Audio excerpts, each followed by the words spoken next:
Die, monster. You don't belong in this world. Alright, that's pretty good. That was a good one. What is a man but a miserable little pile of secrets? What is a man? A miserable little pile of secrets. But enough talk. Have at you! So good, but also so bad. Alright, so we are talking about Netflix's Castlevania Season 2. Just in case you couldn't tell from us quoting Castlevania games. Mankind has ill need of a savior like you.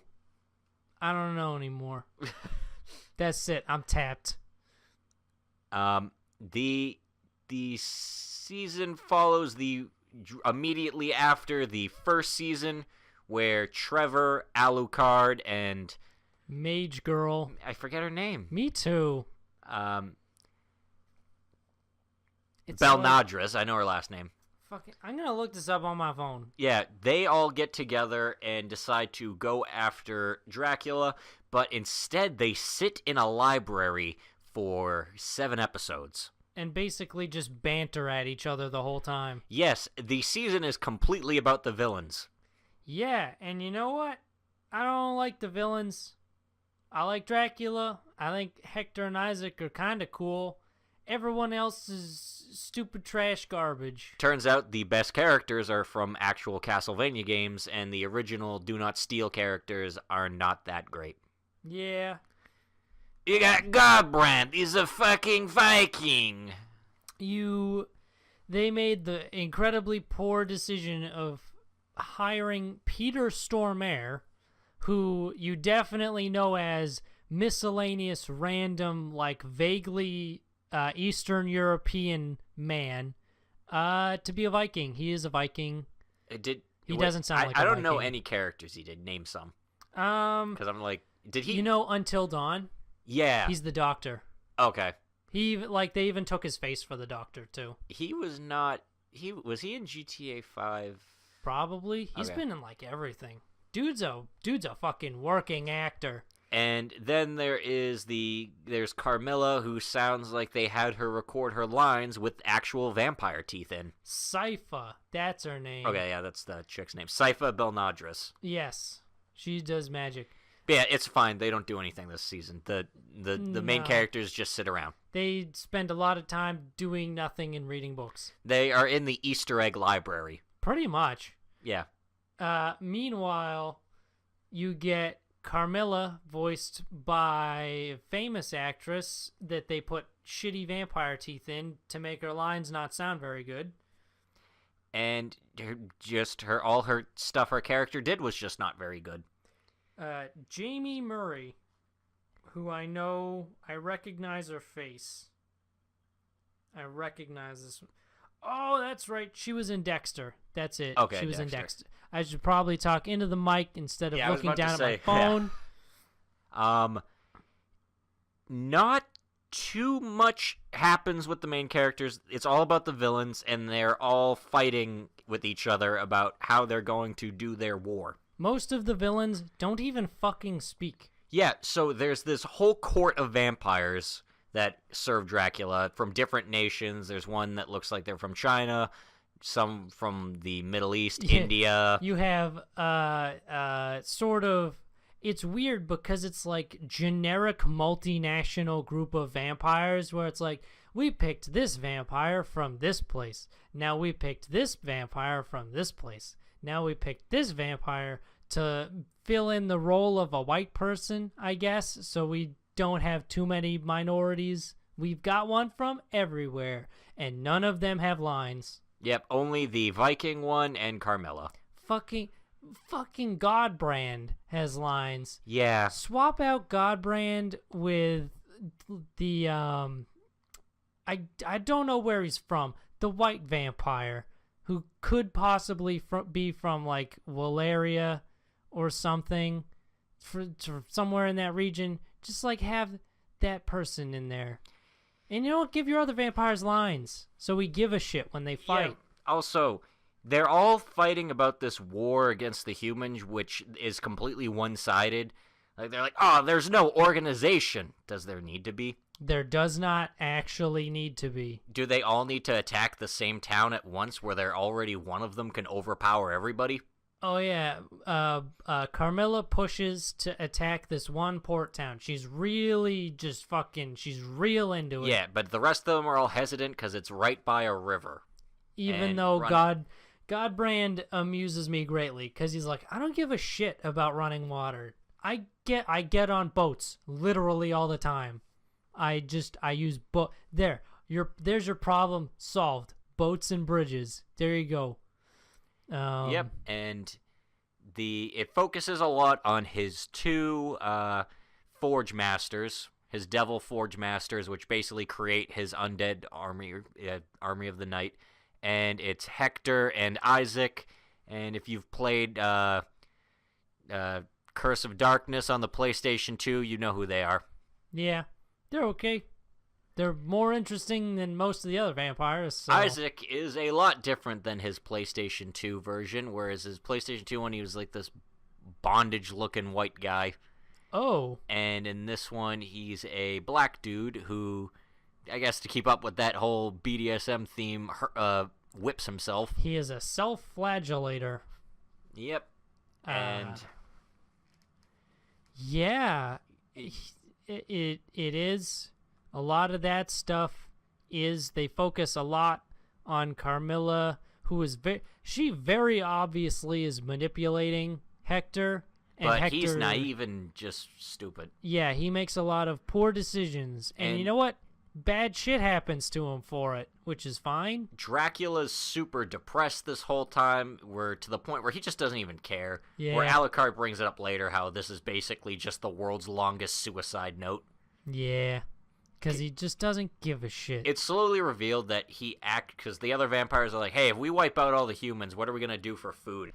Yeah, Dracula doesn't care about the other vampires. He's given up on everything. Yeah, and to be honest, I kind of sympathize with him, because it's just like... Dracula was well done in this. Yeah, he was interesting, and I was disappointed that he had to be betrayed by Carmilla for...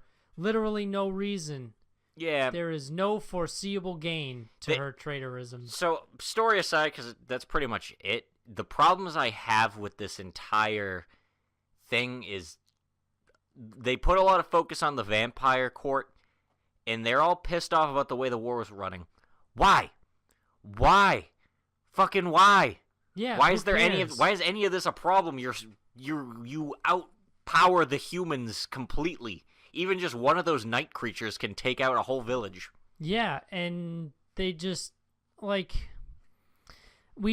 I have issues with the fact that we don't even learn that there is dissent in the court via scenes from the court. Yeah, it's just them telling Dracula. Yeah, we learn about it from Hector and Isaac talking about it. Like, oh, there's dissent in the court. Like, why can't I see that? Like, even if you just get like a couple extras to just say a couple lines. Yeah. And the main characters, Trevor, Alucard, and Sypha. Is it Sypha. Sypha. They have one fight, and then they go to the Belmont estate, where underground is the Belmont family library, which they have a bunch of Easter eggs from the games, and then actual books on how to defeat monsters. And they're there till like episode 8. Yeah. If I didn't like the chemistry between these characters as much as I actually did, I would have probably just downright hated this segment so much. It's not great. It's not good. It's boring for the most part, because the vampire plot, it's interesting at first when you're actually bringing in, like, oh, this is the vampire world, vampire politics, but it starts breaking down because they spend so long on it, and you wonder why this is taking them so long. Yeah, it doesn't even have that much content to it. It's just kind of like maybe an episode. Like, they're like, we're upset that, this war is going this way. It's just... Why do you need to wait around? You're a vampire. Just go to whatever town you want to attack and destroy it. Yeah, I don't understand why they can't just be like, well, this is boring, so I'm just going to take my men and leave. That would have provided such a much more interesting conflict. In fact, like, why do they even wait around together? Why don't they all take their own troops and attack in their own different directions? Exactly. That would have made the vampire politics so much more interesting. Is Dracula being and Dracula's all like the whole time like, I'm too tired to deal with any of this. I don't care. If you don't care, just send them all away and let them run free. Yeah, they'll do it naturally. It's becoming more of a problem to you by actually just keeping them there. Like, we got a plan, and then just sitting there the whole time. Yeah, and it's not great. But then they fight. Oh yeah, then the second to last episode happens. They actually go into the castle, and the fights are pretty cool. The fights are super.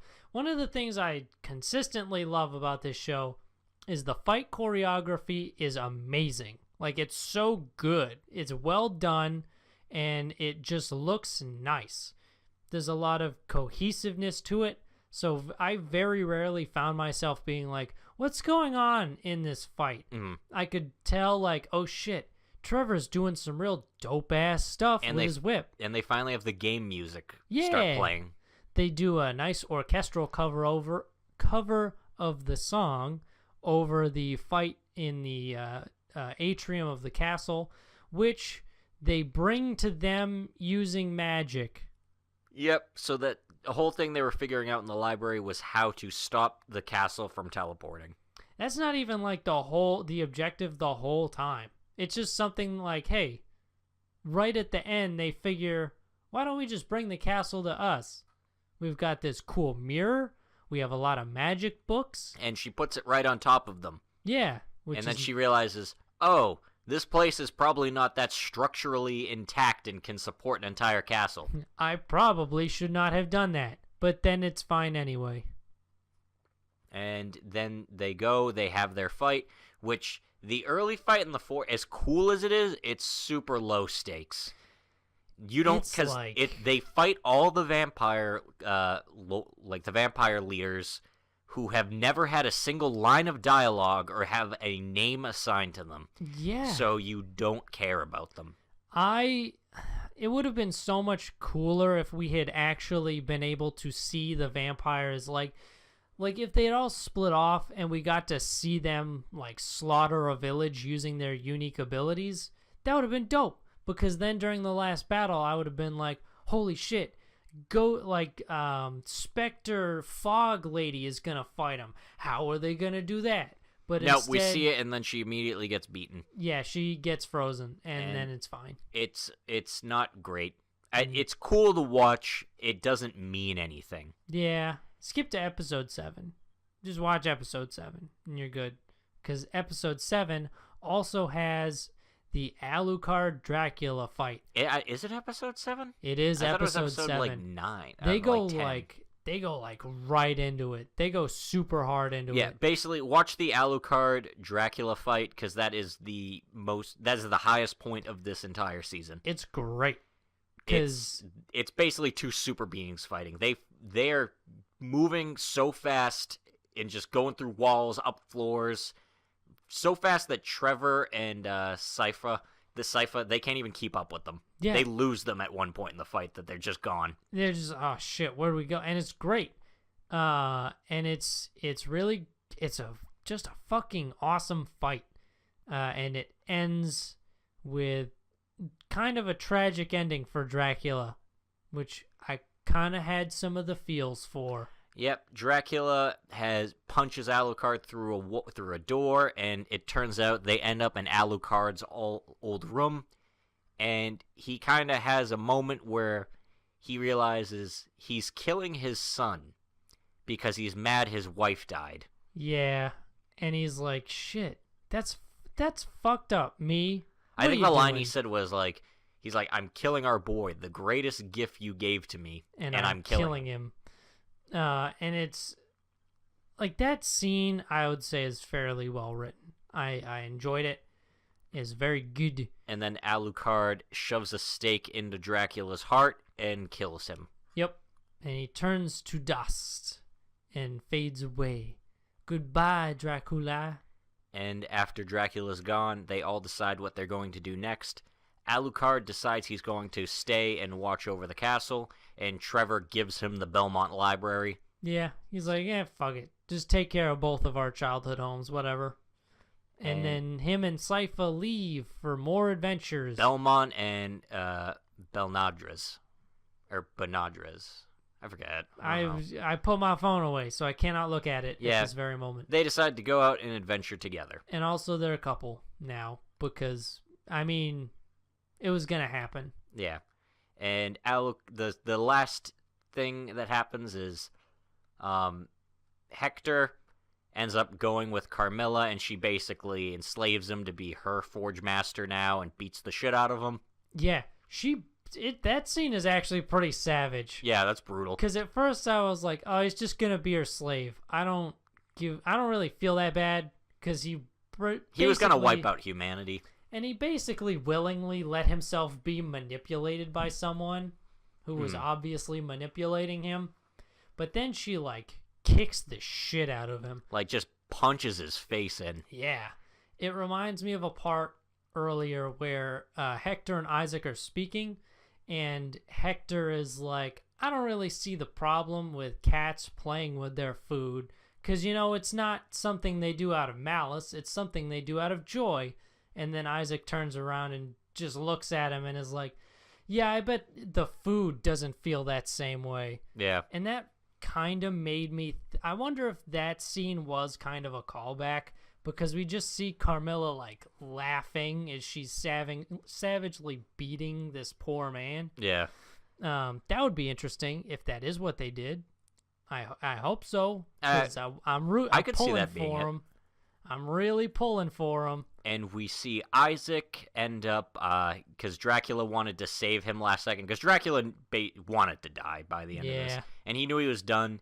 And he knew Isaac was his friend and loyal to him. So he uses his mirror teleporter thing to throw Isaac through it into the desert. And then he breaks the mirror basically to save Isaac. Not even in, a hospitable place. Yeah, he just throws this fucking dude middle right of into the Sahara. desert.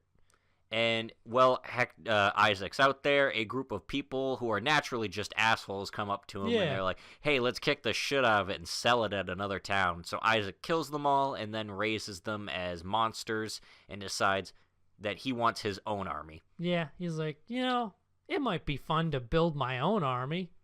So I guess he's just doing that now. So, yeah, next season, Curse of Darkness with Isaac and Hector. Yeah. And... the last scene in the show is Alucard sitting in his dad's old study in his chair, and he just sort of takes it all in and cries. Yeah, he has a real good cry about it, and it made me feel real awkward listening to a man cry. And yeah. And it goes on for a little bit, too. And it ends. Yep. So, season 3... If they decide to renew it already got renewed. All right. So season 3 is going to be Curse of Darkness. With Hector probably as the main character. Yep. We'll get to see him battling Carmilla, a villain who is very hateable. They did a very good job making a hateable villain. And that is Castlevania Season 2. Yeah. Comparatively to the first season, what would you say? I liked the first season better. Yeah, I felt like it was only 4 episodes, so it was a little more clear and concise what they were doing with it. Yeah, and there were no points in the first season where I felt like, hey, these people are just doing fucking nothing for no reason. Yeah, there's a lot of stuff I don't like in it. The stuff that works really does work, and I can see a lot of ideas that do really work, where people are saying this is like the best video game adaptation. I think I would agree, just because the bar is not high for that. Yeah, the bar for video game adaptations is in the gutter. So also, this is from an NES game, so the creative liberties they were allowed to take with it were huge. You can go pretty far. I did like the monster designs a lot. I thought the monster designs were pretty cool. Yeah. I thought they were okay. They just basically look like gargoyles. Yeah. Except for the ones they actually used from, like, the game. Hmm. I like the first season more, but I think, yeah, the stuff that works in this works. But overall, eh. I will probably watch the third season and hope that they learn from their mistakes in the second. Yeah, I hope it improves. I can see it improving more, just because that one came out during the PlayStation 2 era, so that the story was a bit more there. Yeah. Rather than just vague, make it up. I feel like thinking about it now, going back and thinking about it, I feel like... Yeah, thinking about it after going back and thinking about it. I mean, you got to think about it a couple times. You got to let it sink in. Osmosis Jones and all that shit. I think that they had enough to make another short season, and then they were given a longer season, and they were kind of like, I felt like shit, what do we do? They could have actually done this with half the episodes. They easily could have made another 4-episode season and been just as fine. Yeah. It could have just been, because if you think about it that way, the first episode established your vampire court stuff. Second episode is half the Belmont gang getting to the underground area, and some stuff with Isaac and Trevor, or not Isaac and Hector. Maybe Carmilla shows up right at the end. Yeah, or have her show up at the end of the first one. Then the second one, she's starting weaving her webs. Weaving those webs. Third episode is when they're looking up the thing on how to get the castle there, and then you have the whole vampire thing coming to a head where they're planning the coup. Then fourth episode, you have the actual fight, and then transition to the ending.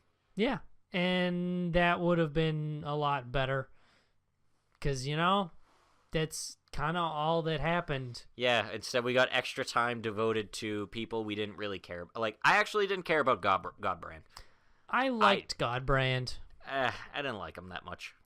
I liked him because he was Peter Stormare, and even though he is like the least Viking-sounding guy ever, I always like Peter Stormare because he acts the shit out of whatever role he's in. Mm-hmm. Whatever, he might not be a grade A actor, but that man puts in the work, and I love it.